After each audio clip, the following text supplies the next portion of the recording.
Alright, if you've been following my videos, you'll know I have a 6-wheel drive Land Rover Perenti ambulance. A little while ago I put an air conditioner up here, a Dometic RTX 2000. The other day we had a little bit of rain and it started leaking in. Now there's a big band of rain coming, so I've got to do something about it. But I kind of expected this, so let's go around the back in here and see what we're going to do about it. Now, I volunteered this to be a hearse in a funeral a little while back, midway through installing this. So I threw the trim up in a real hurry, and yeah, we haven't done much else since then. So this trim is a little bit misshapen, and I think that's probably because of the water that's come in. That's fine, I can get this stuff in a lot of places, and I can laser cut more of those. But we want to take it off and get to the roof interface. Alright, we've got the trim off, and when I put this foam core or foam board in, I did trim it up very close to the edge of this. I'm going to have to trim a little bit off here, just to open the gap up, so we can get into it. But basically, we want to go around this gap in here and seal it all up. It did drag on this side coming in, so maybe it moved some of the butyl tape as we put it in. I'll see if I can fix that. You'll have to excuse the fan in the background, it got kind of hot in here. But there are these little ridges in here that I think are creating a well for it to come through and drip along here. But this is also the side that had the foam on it.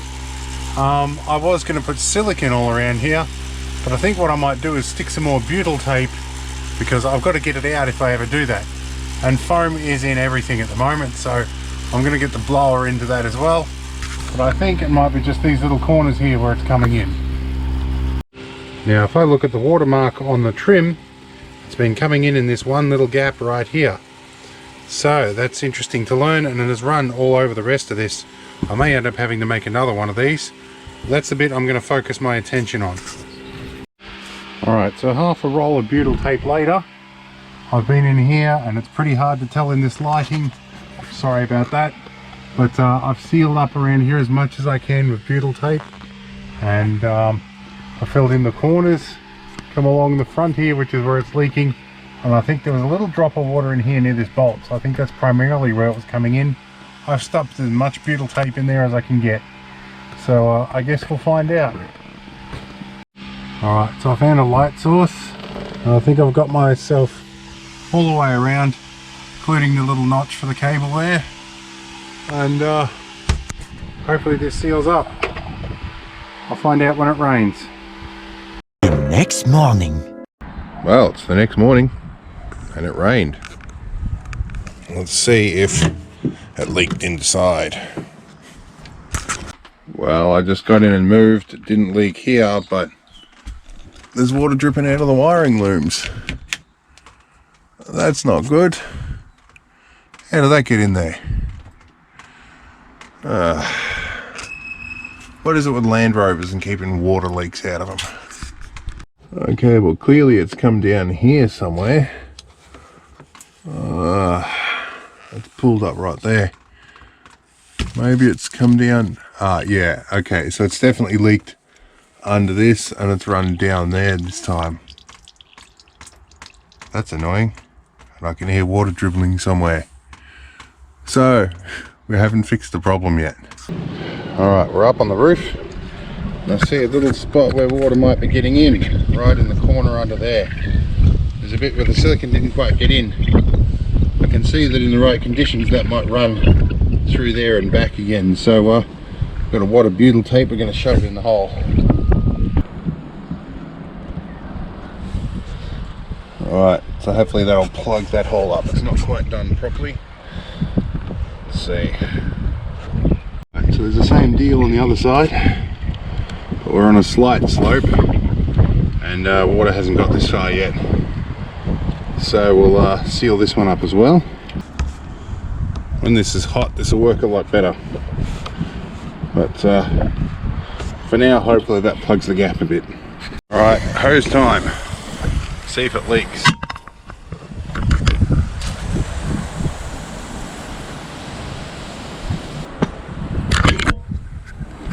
Right, we'll go inside and see if it's leaking.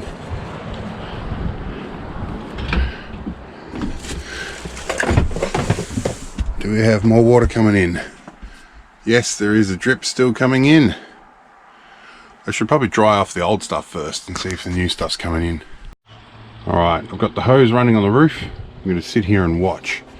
Somewhere it's getting on top of this piece of foam board and dripping out here. But it's not leaking along the side. And I can't see it leaking across there, so it's interesting how it's getting in.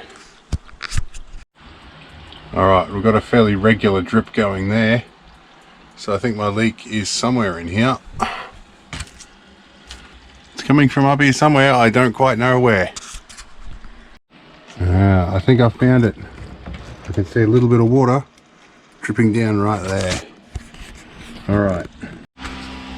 Alright, now it looks like it's coming out the air vents. That's irritating. Okay, well, we seem to have solved their other leak at least, but this, I think maybe things are filling up too much in the drip tray in the top and it's dripping down the air vent. That could be because I've mounted it too low, almost flush to the roof, and the drain holes are blocked. I'm not sure, but something we've got to like deal with because my kid's bed is usually under this. So yeah, let's have a think about that. Now I think I've had an idea. It could be a stupid one, and traditionally I've had a bad track record drilling into refrigeration units.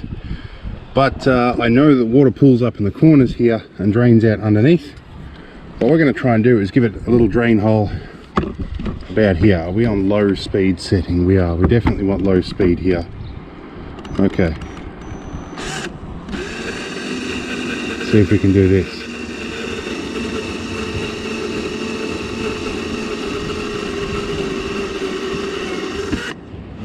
Don't want to go too deep. I don't know if I'm even through this. We're definitely through now. Okay. Not sure if that will help. Might do one up back here as well. Now the other thing I'm going to do when I put this air conditioner in, I put this rubber strip between the cabin to stop the water leaking through the original seal. But it occasionally drips into the channel, or the gutter, flows down here inside this seal, all the way down the door frame and across the floor and out the bottom. And this is a steel frame door. I'd rather it not rust that out, so we might block up the gutter in a bit too. Alright, so it's really hot and humid in here. I'm going to fire this up and try and blow some of the water out of the vent as well, and I'm going to see what it does when it's running. But at the moment I haven't solved that leak, so I think the short term is we're going to put something on the kid's bed. I've solved the difficult bits anyway, and that means I can put the lining back on. I'm going to need to use this tomorrow. Now it could very well be that I've already drained the water out of this. The water level had dropped low enough that it's not getting in the vent anymore, but I don't know. And my batteries have actually surprisingly come up in voltage this morning, so that's nice. The solar panels are doing their thing. The belt slipped off the 24 volt alternator yesterday, so I've got to sort that out today. But yeah, we're going to run for a little bit. Alright, so despite trying to blow it out, we've still got water dripping out the air vents. I think this is a symptom of my mounting it flush instead of a spacer. Some of that is symptomatic of not having the install kit, which when they said, do you want the truck roof mounting kit, I didn't think they meant the entire roof install kit.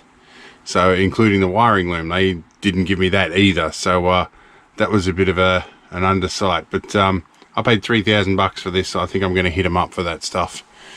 In any case, yeah, I think it is not draining well enough, and it's filling up and overflowing into the roof vent. It could also be that the roof vents have been full because of other stuff that's been going on. So I might just have to let them dry out and see how they go later on.